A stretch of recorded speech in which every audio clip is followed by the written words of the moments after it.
Hello guys, welcome back to my YouTube channel. आज फिर मैं आप लोगों के लिए एक और इंटरेस्टिंग सा ड्रामा लेकर आ गई हूँ। इससे पहले कि मैं वीडियो शुरू करूँ, आप हमारे चैनल को सब्सक्राइब कर दीजिए और वीडियो को लाइक कर दीजिए। तो चलिए वीडियो शुरू करते हैं। इस ड्रामे की शुरुआत में हमें पता लगता है कि ये कंपनी के चेयरमैन मिस्टर ये ने अपनी कंपनी में लॉस के चलते और कुछ लीगल इश्यूज के चलते डिप्रेशन में अपनी जान ही ले ली है। इन्हीं की बेटी ये श्यांग हमारी फीमेल लीड है, जो कि आजकल यूएसए में रहती है, लेकिन वहाँ पर भी इसे अपनी कंपनी के हायर होने की वजह से लीगल केसेस का सामना करना पड़ता है। इसी केस के चक्कर में उस बेचारी को तो 3 साल की सजा हो गई। फिर सजा पाने के बाद वो वापस अपनी कंट्री आ जाती है, लेकिन आते ही हम देखते हैं कि कोई उस पर नजर रख रहा है। यहाँ तक कि जिस टैक्सी में वो आ रही थी उसके पीछे पीछे भी एक कार उसको फॉलो कर रही थी। वही लोग इसकी टैक्सी को रोक लेते हैं और इस गाड़ी में से निकलता है हमारा हीरो सूचन, जो कि चन ग्रुप का प्रेसिडेंट है और साथ में बहुत ही हैंडसम भी। पहले तो वो शाओ को आराम से अपने साथ चलने के लिए कहता है, लेकिन वो जब नहीं मानती तब वो जबरदस्ती उसे अपनी गाड़ी में ही बैठा लेता है। घर में अंदर लाते ही पहले तो वो उसको एक फर्स्ट किस करता है और यहीं पर हमें ऐसा लगता है जैसे कि ये दोनों पहले भी रिलेशनशिप में रहे हो। लेकिन अंदर आते ही वो तो श्यांग पर बहुत ही ज्यादा गुस्सा करने लग गया और कहता है कि 3 साल तुम मुझे बिना कुछ बताए बिना कुछ कहे ही गायब रही और अब तुम आई हो, अब भी अनजान बनने की कोशिश कर रही हो। तुम्हें क्या लगता है क्या मेरे पास कुछ भी नहीं है?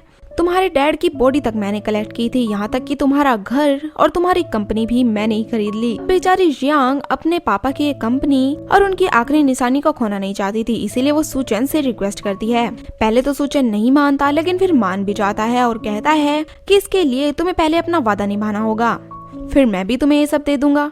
फिर वो उसके ऊपर एक रिंग फेंक देता है और कहता है कि कल को शादी के लिए रेडी रहना। तुमने कहा था कि ग्रेजुएशन के बाद मैं तुमसे शादी करूंगी, इसलिए वो टाइम आ गया है जब हम दोनों की शादी होगी। फिर नेक्स्ट डे हम लोग देखते हैं कुछ मेकअप आर्टिस्ट हमारी हीरोइन को तैयार कर रही थी, लेकिन तभी उसकी ड्रेस में भी कुछ कमी निकल आती है। यहाँ तक कि उसके शूज भी किसी ने बहुत बुरी तरह से खराब किए हुए थे। ऐसा लग रहा था जैसे किसी ने जानबूझकर ही किया हो।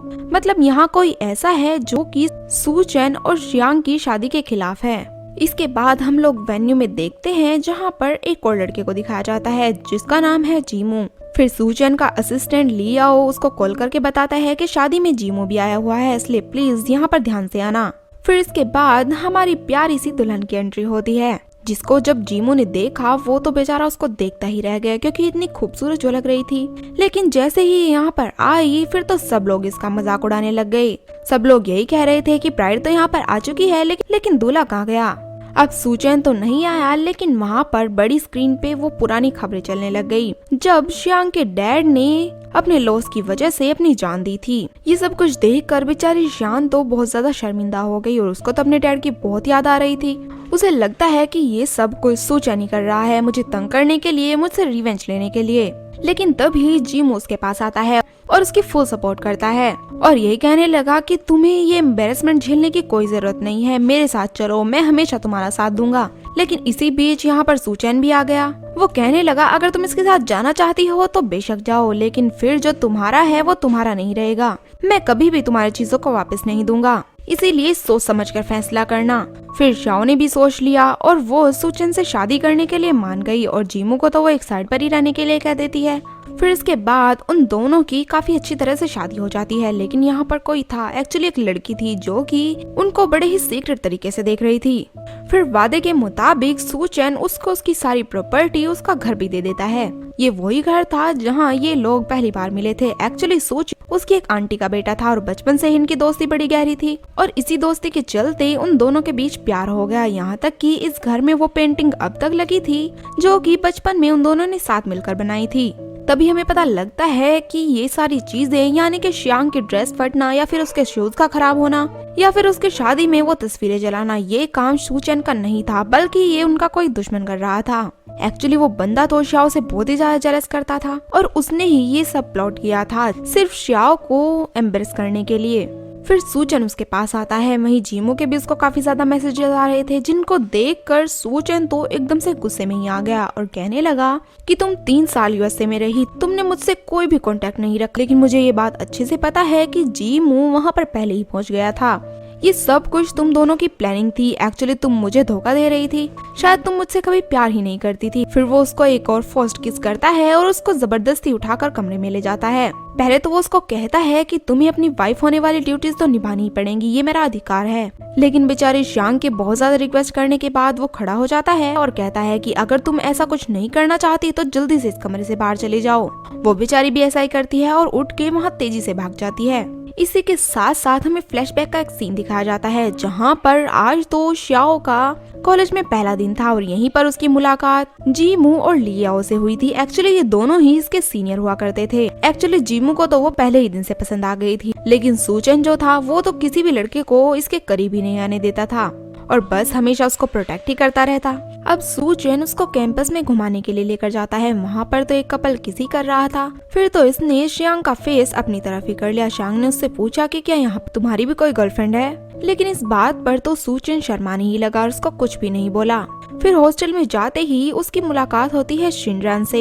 एक्चुअली शिनरान ही उसकी रूममेट होती है। वो काफी हेल्पफुल भी थी और काफी पोलाइट भी लग रही थी। श्यांग को तो वो पहली मुलाकात में ही भाग गई, लेकिन फिर हमें पता लगता है कि शिनरान के तो कुछ अपने ही मोटिव्स हैं। वो तो श्यांग के जरिए सूचन तक जाना चाहती है। एक्चुअली सूचन पर उसका क्रश था और उसने तो कैंपस में इन दोनों को साथ में देख लिया था और ये भी जान लिया था कि ये दोनों एक दूसरे के रिलेटिव्स हैं।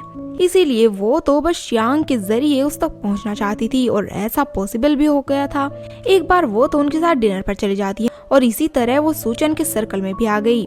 वैसे तो यहाँ पर ये चारों लोग ही श्यांग के सीनियर थे, लेकिन फिर भी श्यांग के पास काफी सारे आइडियाज थे। वो पहले से ही ये चारों लोग आर्किटेक्चर डिजाइनिंग सीख रहे थे और श्यांग का भी पहले से ही आर्किटेक्चर डिजाइनिंग में ही इंटरेस्ट था, क्योंकि उसके फादर का बिजनेस जो कंस्ट्रक्शन का था।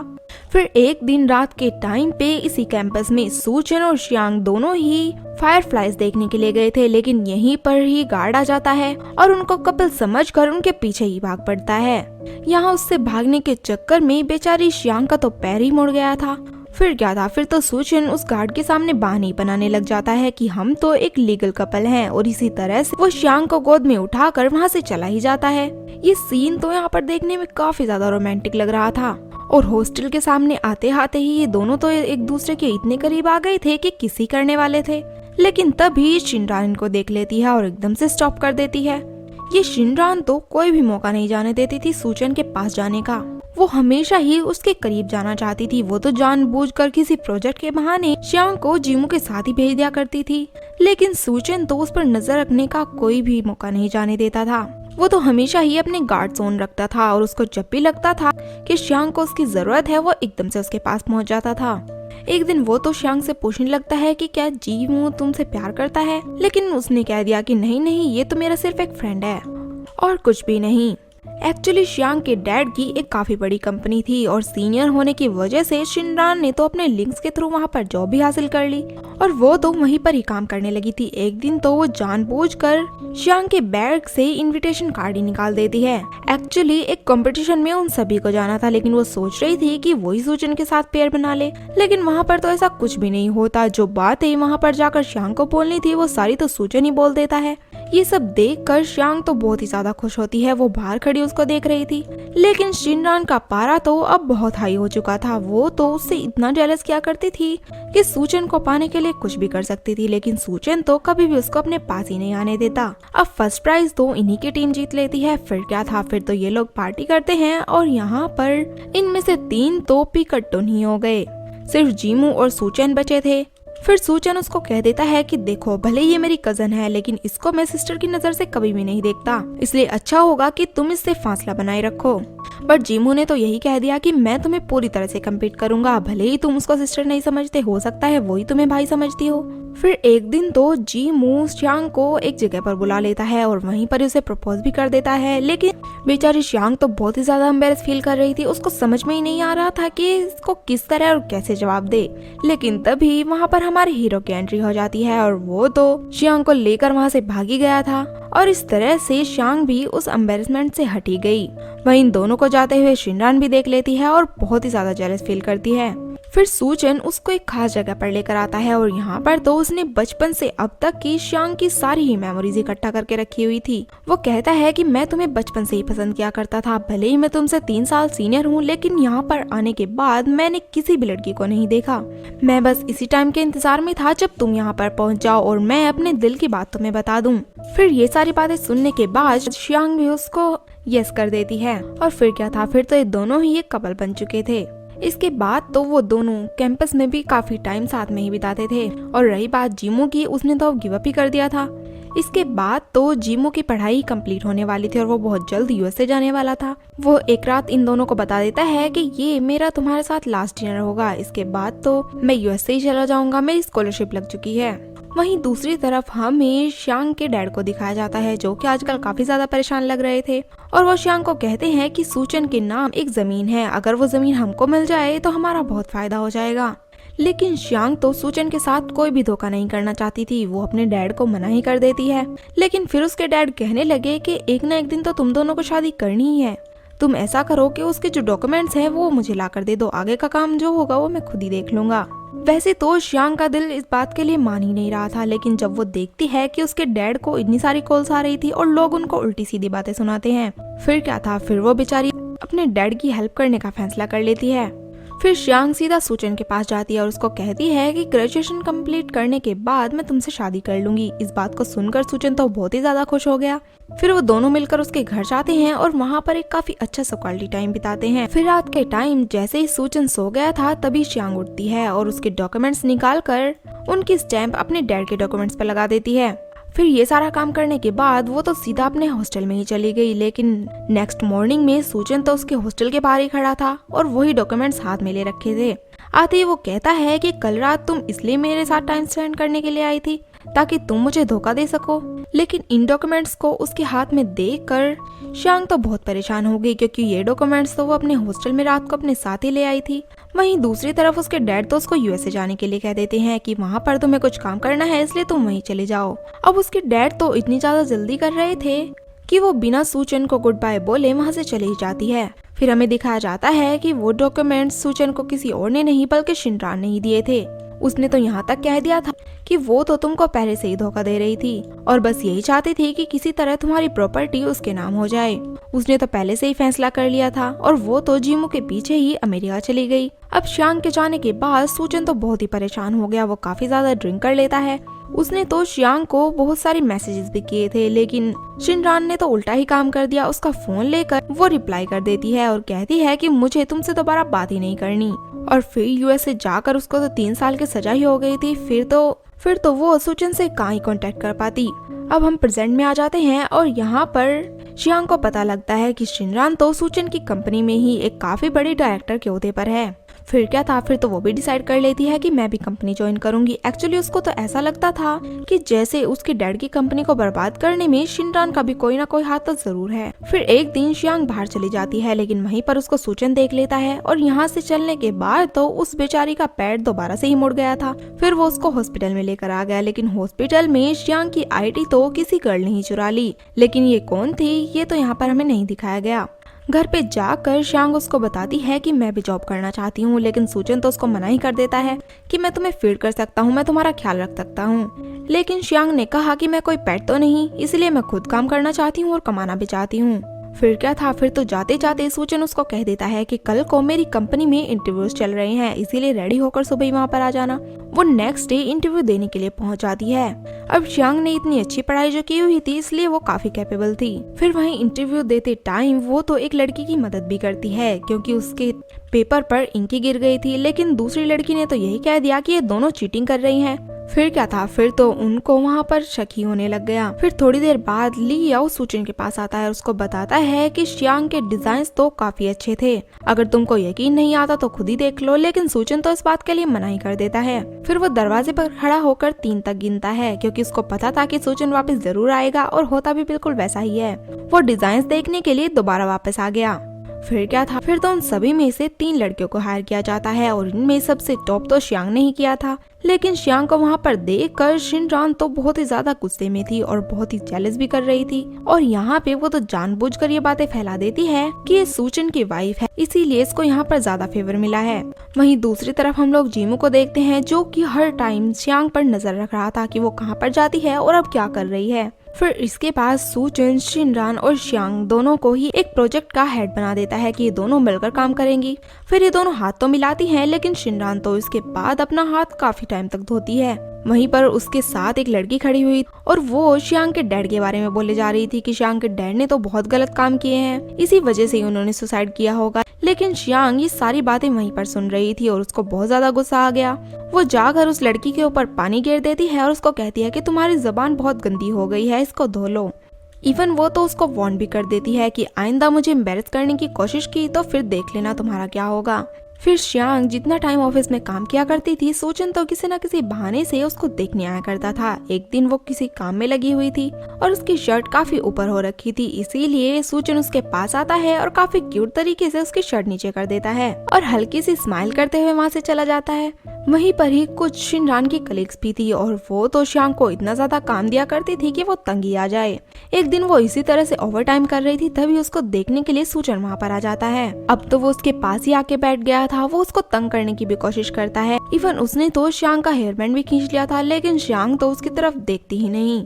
उसकी इन्हीं हरकतों की वजह से श्यांग के एक डिजाइन पर तो पानी गिर जाता है। फिर क्या था, फिर तो श्यांग उस पर बहुत ज्यादा गुस्सा करती है और कहती है कि ये डिजाइन अब मुझे दोबारा बनाना पड़ेगा सिर्फ तुम्हारी वजह से। अब जितनी बुरी तरह से वो उसे डांट रही थी, बिल्कुल भी नहीं लग रहा था कि सूचन ही बॉस है, ऐसा लग रहा था कि जैसे वो ही बॉस हो। फिर ये सब होने के बाद सूचन तो काफी एम्बेरस हो गया और वहाँ से चला ही गया। फिर थोड़ी देर लिफ्ट में खड़ा होकर उसका वेट भी कर रहा था, बट वो तो उसके पास आती ही नहीं। फिर आज के दिन ही वो देखते हैं कि शिनरान का ऑफिस खाली पड़ा हुआ था। वो उसके ऑफिस में ही चली जाती है और वहाँ पर कुछ फाइल्स ही ढूंढने लगती है।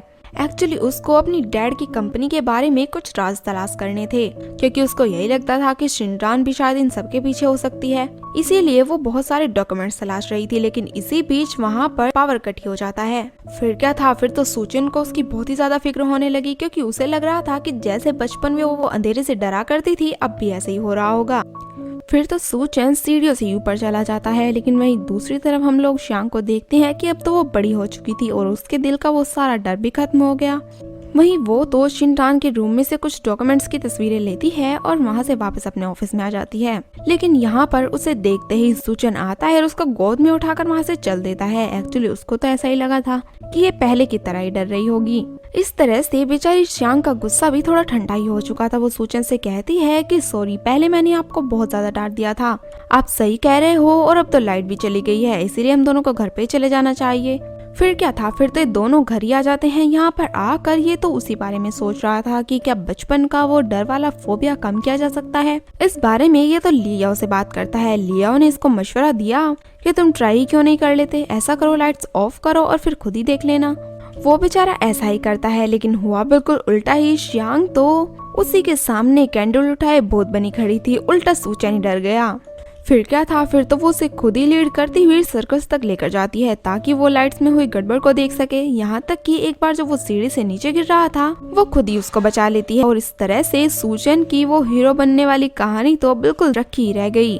फिर नेक्स्ट मॉर्निंग में ये तो श्याओ को इम्प्रेस करने के लिए उसके लिए बहुत ही अच्छा सा नाश्ता बनाता है, क्योंकि वो ऑफिस में आजकल बहुत ज्यादा मेहनत जो कर रही थी। लेकिन श्यांग तो बिना नाश्ता किए ही ऑफिस में चली जाती है। फिर क्या था, फिर तो ये नाश्ता पैक करके ऑफिस में ही ले गया और उसके टेबल पर रख दिया, जिसको देखकर श्यांग बहुत ही ज्यादा खुश हो रही थी, क्योंकि उसे लग रहा था कि सूचन मेरी केयर करने लगा है।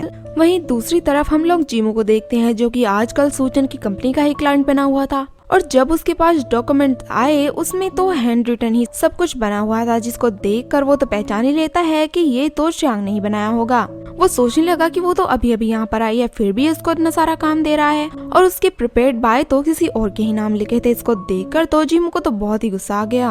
वो सीधा जाता है सूचन के ऑफिस में और उसके साथ लड़ने ही लग जाता है कि अगर तुमसे श्यांग की केयर नहीं होती तो तुमने उसको इस ऑफिस में रखा ही क्यों हुआ है, शायद तुम उसको बुली ही करना चाहते हो। अगर ऐसा ही है तो उसको मेरे ऑफिस में भेज दो, मैं उसका खुद ही ख्याल रख लूंगा। मैं जानता हूँ कि ये सारी की सारी फाइल्स श्यांग ने ही बनाई है, लेकिन क्रेडिट तो किसी और को ही दिया जा रहा है और इस तरह से आज तो उन दोनों के बीच बहुत ही तगड़ी बहस हो गई।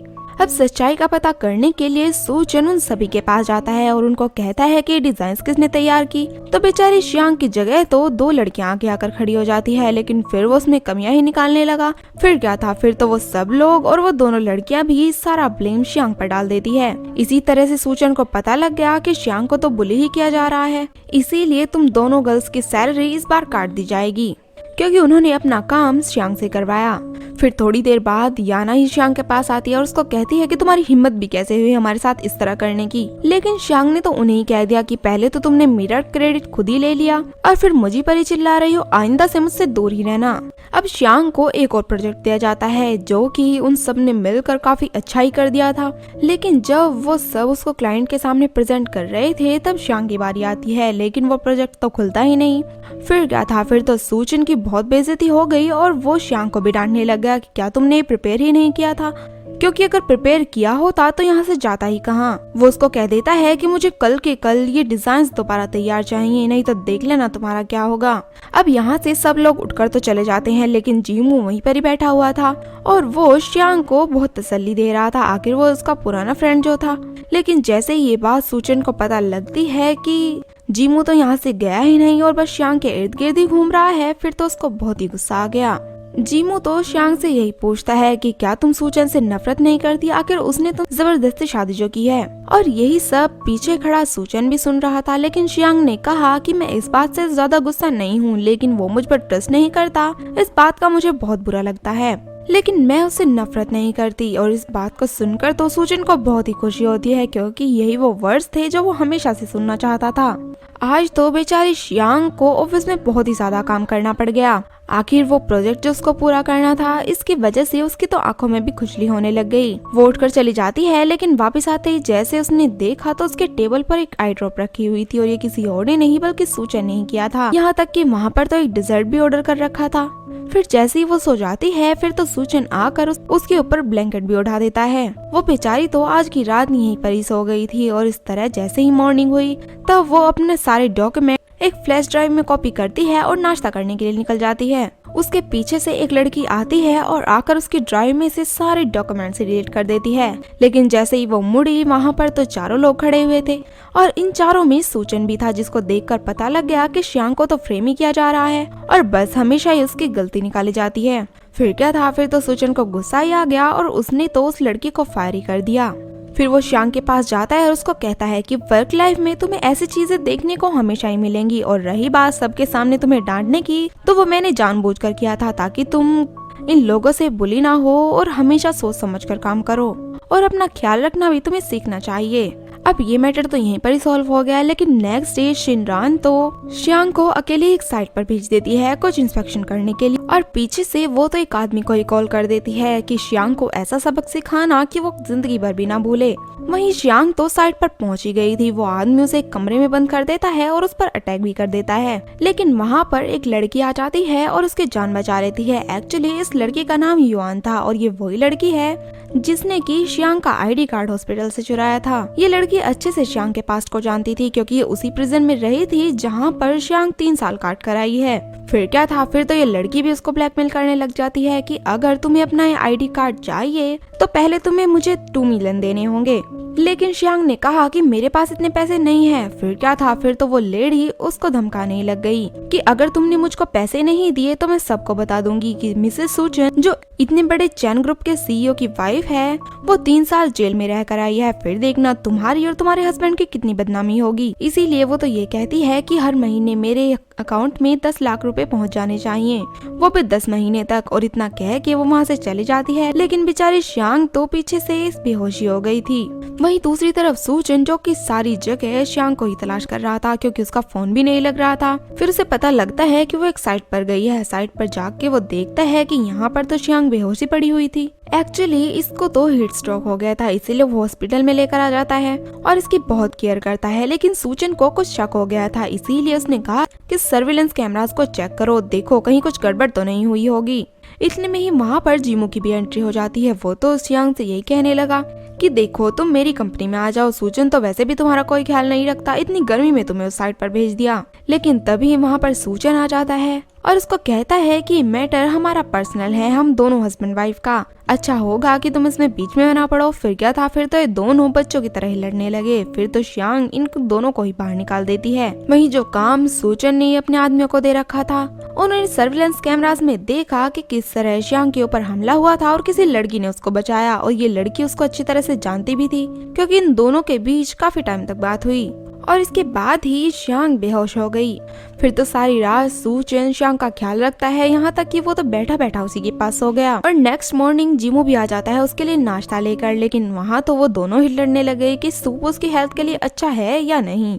फिर क्या था, फिर तो श्यांग उन दोनों को पहले की तरह ही बाहर भेज देती है। बाहर आकर जीमू ने सूजन को यही कहा कि तुम श्यांग पर ट्रस्ट क्यों नहीं करते हो, तुम्हें क्या लगता है कि वो यूएसए में 3 साल मेरे साथ रही थी, कुछ फोटोज की वजह से तुम तो उसके बारे में उल्टा सीधा ही सोचने लग गए। वो कहने लगता है कि तुम्हें सच्चाई का पता ही नहीं, इतने 3 साल में श्यांग ने वहाँ पर क्या किया इस बारे में तुमको पता ही नहीं। वो उसको फोटोज भी दिखाता है और कहता है कि तुम्हें जो कुछ भी बताया गया वो बिल्कुल गलत है। अगर तुम इतने ही बड़े आदमी हो तो ये जानकर दिखाओ कि श्यांग ने वहाँ पर इतने साल किस तरह सफर किया, और अगर तुम ये नहीं कर पाए तो तुम उसको डिजर्व ही नहीं करते हो। अब सूजन लियाओ के पास जाता है और उसको कह देता है कि तुम दोबारा से इन सब के बारे में इन्वेस्टिगेट करो। और फिर वो श्यांग के साथ उसके डैड की कब्र पर जाता है। ये पहली बार था जब श्यांग अपने डैड की कब्र पर आई थी। यहाँ पर आकर वो बेचारी तो बहुत ही इमोशनल हो जाती है। एक्चुअली उस टाइम सूजन के सिवा इसके डैड का कोई भी रिलेटिव यहाँ पर नहीं था, इसी वजह से उसने ही बॉडी को रिसीव किया और उसने ही इसको ब्यूरी किया। वो फिर श्यांग को बताता है कि उस दिन मैं तुम्हारे डैड के पास गया था वही डॉक्यूमेंट्स लेकर, और मैंने उनको कहा भी था कि अगर आपको इस लैंड की इतनी ज्यादा जरूरत है तो आप इसको रख सकते हो, लेकिन उस दिन तो तुम यूएसए के लिए निकल गई। वो भी आगे से कह देती है कि मैंने भी तुमको बहुत सारे कॉल्स और मैसेजेस किए थे, लेकिन तुमने तो कोई भी रिसीव नहीं किया, उल्टा मुझसे ब्रेकअप की बात कर दी, और वो मैसेज आज तक मेरे कानों में गूंजता है। फिर सूजन ने उसको बताया कि मैंने तो तुमको ऐसा मैसेज कभी भी नहीं किया, प्लीज मुझ पर ट्रस्ट तो करो। फिर वो जाता है सीधा लियाओ के पास और उसको कहता है कि उस रात 3 साल पहले जब मैं ड्रंक था तब मेरे फोन को किसने टच किया था और कौन कौन मेरे साथ था। अब उसे पता लगता है कि उस रात को उसके साथ शिनरान भी थी, और फिर क्या था, फिर तो उसे शिनरान पर ही शक हो गया। अब नेक्स्ट डे लियाओ एक प्लान बनाता है और सूजन श्यांग को लेकर एक ट्रिप पर निकल जाता है ताकि वो इन दोनों को साथ मिला सके। जो श्यांग की फ्रेंड उनके साथ गई थी उसने तो इसको भी बता दिया कि देखो भले इन दोनों की शादी हो गई है लेकिन ये कोई भी अच्छा रिलेशन नहीं रखते, इसलिए हम दोनों का ही मिशन है कि हम इन दोनों को पास में लेकर आएं। फिर क्या था, फिर तो ये हर टाइम बस उन दोनों को करीब ही लाने लगते थे, उन दोनों को कहीं अकेला छोड़कर चले जाते। यहाँ तक कि उन्होंने तो रूम्स की बुकिंग भी ऐसे की थी कि वो दोनों तो अलग अलग और सूजन और श्यांग को एक ही रूम में कर देते हैं। वहीं रूम में एसी को ठीक करते करते सूजन बेचारा तो नीचे ही गिर जाता है और फिर श्यांग उसको किसी तरह संभालती है। एक्चुअली ये उन दोनों का ही प्लान था ताकि इन दोनों को गर्मी फील हो, और वो लोग बाहर से सीढ़ी लगाकर उन दोनों को ही देख रहे थे। फिर सूजन तो नहाने के लिए चला जाता है, वहाँ पर भी वो दोनों तो पानी के साथ गड़बड़ी कर रहे थे। उन्होंने तो बहुत ही प्लानिंग की थी उन दोनों को क्लोज लाने की, लेकिन उनका ये प्लान सक्सेस ही नहीं होता। अब रात के टाइम भी ये चारों साथ में बैठ के डिनर करते हैं। अब लियाओ तो बहुत ही ज्यादा कोशिश कर रहा था कि किसी तरह वो इन दोनों को करीब ला सके, लेकिन इसकी प्लानिंग तो सारी ही जाया हो जाया करती थी। फिर इसी बीच लियाओ को एक प्लान आता है, वो सूजन को काफी ज्यादा ड्रंक करा देता है और उसे कमरे के बाहर ही छोड़ देता है। वहीं दूसरी तरफ हम लोग यॉन को देखते हैं जिसको कि आज शिनरान ने मिलने के लिए बुलाया था और वो उसे सारी बातें उगलवाना चाहती थी। वहीं पर उसको क्लियर तो पता नहीं लगता, लेकिन फिर भी इतना तो पता लग ही जाता है कि वो कुछ प्रिजन के चक्रों में पड़ी रही और ये 3 साल जो उसने यूएसए में बिताए वो ज्यादा अच्छे नहीं गए। अब सूजन को देखते हैं जहाँ पर श्यांग ने जैसे ही रूम खोला तब तो वो ड्रिंक किए हुए पड़ा हुआ था। वो उसको अंदर लेकर आती है, उसे बेड पे लेटाती है और उसका बहुत ध्यान रखती है। साथ में वो उसके लिए एक बलून भी लेकर आया था क्योंकि बचपन में श्यांग का बलून कहीं पर खो गया था, इसीलिए वो बेचारी बहुत रोई थी। उसके बाद वो तो उसे किस करने की कोशिश करने लगता है, लेकिन वो तो आगे से श्यांग से पंच खा बैठता है और फिर नेक्स्ट डे उसका फेस तो देखने वाला ही था। और इसी तरह यहाँ पर लियाओ के सारे प्लान से फेल हो गए। श्यांग तो सिर्फ अपने काम से मतलब रखती थी और सूजन को भी सिर्फ अपना काम ही करना पड़ता था। फिर वो एक विशिंग जगह पर जाते हैं जहाँ पर उन्होंने कुछ साल पहले अपनी विशेष लटकाई हुई थी और इसको देखकर तो वो दोनों ही इमोशनल हो जाते हैं। यहाँ तक कि उनकी आंखों में तो आंसू आ गए थे क्योंकि उनकी वो विशेष वहीं पर ही लटकी हुई थी। फिर वो उसको कहती है कि वो 3 साल मैंने किस तरह गुजारे और क्या क्या किया, ये सब कुछ मैं तुम्हें बताऊंगी, लेकिन अपना एक मिशन पूरा करने के बाद। वहीं असिस्टेंट के थ्रू श्यांग को पता लगता है कि सूजन की लाइफ जितनी सिंपल दिखती है उतनी है नहीं। उसकी कंपनी का एक इन्वेस्टर है जिसका नाम है मिस्टर डोंग और वो उसे हमेशा ही परेशान करता रहता है। वहीं एक दिन बेचारी श्यांग गाड़ी में अपना कुछ भूल गई थी, इसीलिए वो वापस पार्किंग एरिया में चली जाती है और वहाँ पर वो शिनरान को देख लेती है जो कि किसी के साथ मिलकर कोई प्लानिंग बना रही थी। लेकिन वो तो वहाँ पर यही सुन पाई थी कि शिनरान किसी को ये रेकमेंड कर रही है कि वो मिस्टर ट्यान से जाकर मिले। एक्चुअली मिस्टर ट्यान एक बहुत बड़ी कंपनी के मालिक होते हैं। अब उसके बाद इनकी एक मीटिंग होती है और यहाँ पर सूचन अनाउंस करता है कि उनका जो अगला रिजॉर्ट वाला प्रोजेक्ट है वो किसी और को नहीं बल्कि श्यांग को दिया जाएगा। एक्चुअली ये प्रोजेक्ट उसी का ही आइडिया था और उसके इस पर काफी ओपन थॉट्स थे।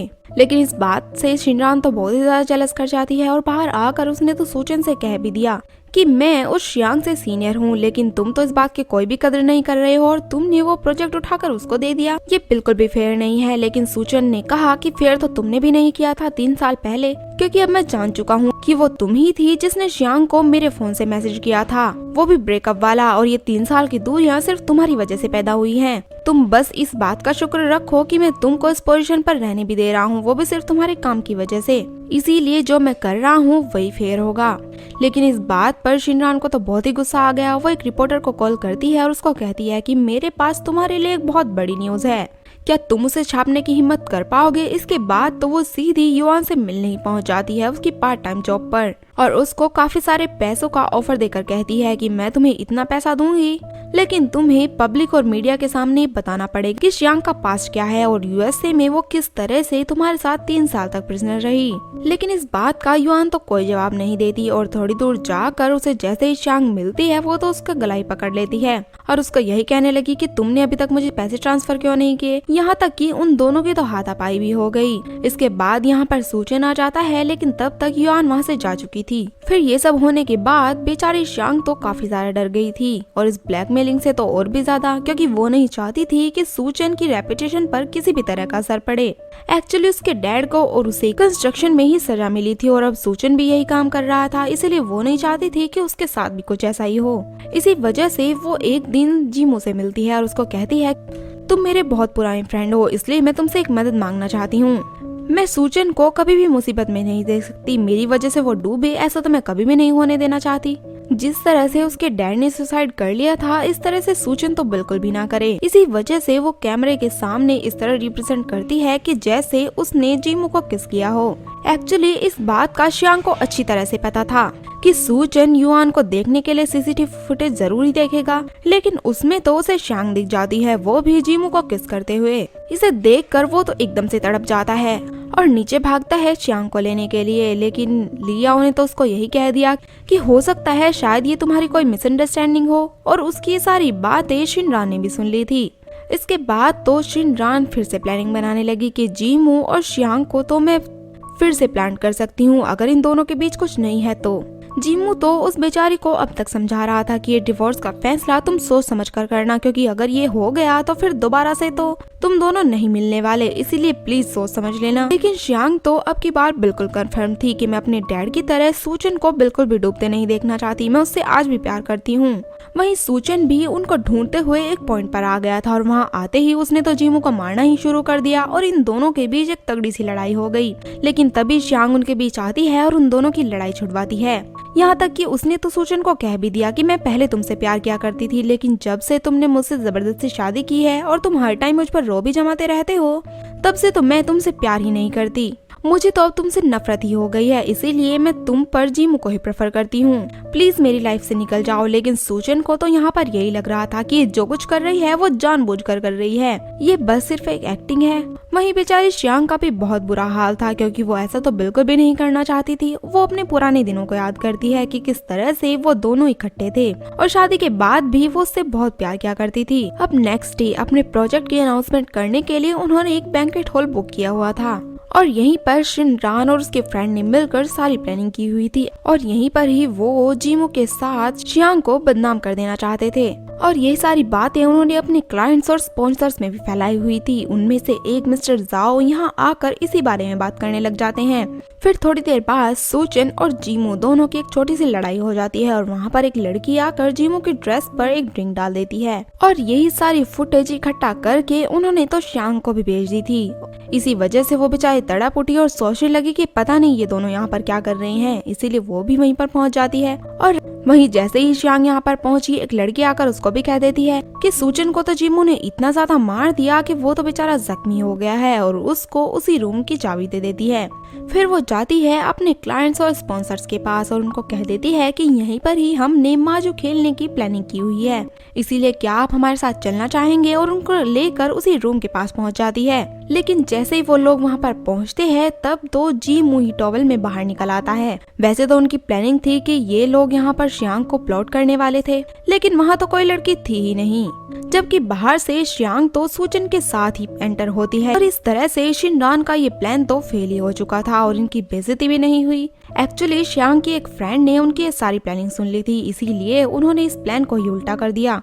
लेकिन वहाँ पर एक काम और गलत हो गया। शिनरान की फ्रेंड ने तो सारा ब्लेम अपने ऊपर ले लिया और कहने लगी कि मुझे तो सिर्फ जेलसी थी क्योंकि श्यांग मेरे साथ ही अपॉइंट हुई थी, लेकिन फिर भी उसको मेरे से ज्यादा इम्पोर्टेंस दी जा रही थी, इसी वजह से मैंने ये सब कर दिया। और इस तरह सारा इल्जाम वो खुद पर लेकर यहाँ से रिजाइन करके ही चली जाती है।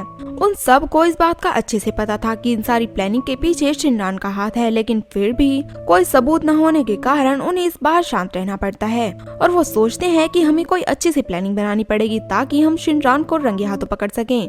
वहीं पर एक जगह बैठकर श्यांग तो सूचन को सारी सच्चाई बता देती है कि किस तरह वो यूएसए में 3 साल प्रिजनर रही है और वहीं पर ही वो लड़की युआन भी उसी के साथ थी और अब वो उसको ब्लैकमेल किए जा रही थी। और मैंने ये सब भी इसलिए किया ताकि मेरी बुरी इमेज की परछाई तुम पर ना पड़ जाए, कहीं तुम भी मेरे फादर की तरह कुछ उल्टा सीधा ना कर लो, इसीलिए मैं तो डर गई थी। वो कह देता है कि इसमें तुम्हारी कोई भी गलती नहीं है, तुमने सिर्फ अपने डैड के लिए ही ये सब किया। और रही बात अब की, मैं आज से हमेशा तुम्हारे साथ खड़ा हूँ, तुम्हें कभी भी झुकने नहीं दूंगा। अब तो उन दोनों के बीच सब कुछ ठीक हो चुका था। फिर जैसे ही ये दोनों ऑफिस जाना शुरू कर देते हैं, फिर तो सूचन बहाने बहाने से उसको अपने कैबिन में बुलाना चाहता था। एक बार तो वो खुद को चोट भी लगवा लेता है। जैसे ही श्यांग उसके पास आई, उसने तो उसे अपनी गोद में ही बैठा लिया, लेकिन उनका तो ये रोमांटिक सा मोमेंट खराब ही हो गया था क्योंकि लिया ऊपर से आ जाता है। अब नेक्स्ट डे से वो सब तो बहुत ही ज्यादा खुश दिखाई दे रहे थे क्योंकि उनका वो जो रिजॉर्ट वाला प्रोजेक्ट था वो एक्सेप्ट हो चुका था और इसको लेकर उन्हें तो टियान कंपनी के साथ ही काम करना था। लेकिन यहाँ पर शिनरान तो हर बार ही ऑब्जेक्ट कर रही थी और कहने लगी कि इस फील्ड में हमारा कोई भी एक्सपीरियंस नहीं है, इसीलिए हमें नुकसान हो सकता है। एक्चुअली वो तो टियान कंपनी से बिल्कुल भी वास्ता नहीं रखना चाहती थी। टियान कंपनी के मालिक मिस्टर टियान, उस टाइम पर इन्होंने शिनरान के साथ मिलकर ये प्लानिंग की थी जिसकी वजह से श्यांग के डैड तो बैंकरप्ट हो गए थे और उन्होंने सुसाइड भी कर लिया था। आज भी शिनरान जाकर मिस्टर टियान से मिलती है, लेकिन वो तो इस तरह एक्ट करने लग जाते हैं जैसे वो उसको कभी जानते ही न थे। इवन उन्होंने तो ये भी कह दिया कि अगर वो पुराने राज खुल जाते हैं तो फंसोगी तो तुम ही, क्योंकि मैं तो क्लियर रहूंगा। इसकी वजह से तो अब शिनरान थोड़ा डर गई थी। वो सीधा युआन के पास जाती है और उसको कह देती है कि तुम मीडिया के सामने ये सारी बातें क्यों नहीं बता देती हो।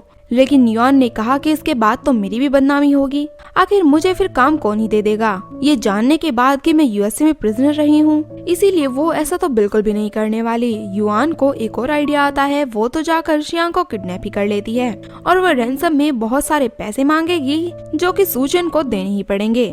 वहीं जैसे ही इस बात का शिनरान को पता लग जाता है, उसको तो एकदम से अंदाजा हो गया था कि ये किसी और ने नहीं बल्कि युआन ने ही किया है। उसको ये भी पता था कि वो काफी टाइम से इसी वेयर हाउस में रुकी हुई है, इसीलिए उसने श्यांग को भी यहीं पर रखा होगा। और इस तरह शिनरान तो ली याओ के पास एक हिंट छोड़कर चली जाती है कि श्यांग कहाँ पर होगी। और फिर कॉल पर श्यांग भी इसी तरह से रिएक्ट कर देती है कि जैसे वो वेयर हाउस में हो, मीन के उसने भी यही हिंट दे दिया था। लेकिन उसकी एग्जैक्ट लोकेशन का पता किसी और ने नहीं बल्कि शिनरान ने ही दिया था। और जैसे ही यहाँ पर युआन उसको नुकसान पहुँचाने वाले थे कि तभी वहाँ पर सूचन आ गया और आकर उसने तो श्यांग को बचा ही लिया और कहने लगी कि मुझे यहाँ पर बिल्कुल भी डर नहीं लग रहा था क्योंकि मुझे पूरा भरोसा था कि तुम मुझे बचाने के लिए जरूर आओगे। और यहाँ पर वो दोनों तो किस भी कर लेते हैं। इसके बाद सूचन सर्च कर रहा था कि वो कैसे प्रपोज करे अपनी ही वाइफ को। अब श्यांग को उसके लैपटॉप पर कुछ वर्क करना था। एक्चुअली वो अपना लैपटॉप तो ऑफिस में ही भूल आई थी, बट जैसे वो देखती है कि उसने किस तरह के क्वेश्चन सर्च कर रखे हैं, वो बेचारी तो एकदम से शर्मा गई। अब रात को जैसे ही श्यांग सोई हुई थी, उसको तो वही सपने आ रहे थे कि किस तरह सूचन उसके पास आएगा और उसको सिड्यूस कर रहा है। और यही सपने देखते देखते सुबह को उस बेचारे की आंखें खुल गई, लेकिन खुलते ही उसके सामने सूचन बैठा हुआ था, जो उससे पूछता है कि तुम बहुत मुस्कुरा रही थी, क्या सपने में मुझे ही देख रही थी? अब नेक्स्ट डे का सीन दिखाया जाता है, जहाँ पर ली याओ ने काफी इंफॉर्मेशन इकट्ठा की थी श्यांग के डैड की डेथ के बारे में और उनके बैंकरप्ट होने के बारे में। और इसी में उनको पता लग जाता है कि इसके पीछे पूरा हाथ मिस्टर टियान का ही था। वो ये सारी बातें श्यांग को भी बता देता है और यही वजह थी कि शायद शिनरान उनकी कंपनी से वास्ता रखने में बहुत डर रही थी। हो सकता है ये उन दोनों की ही प्लानिंग थी।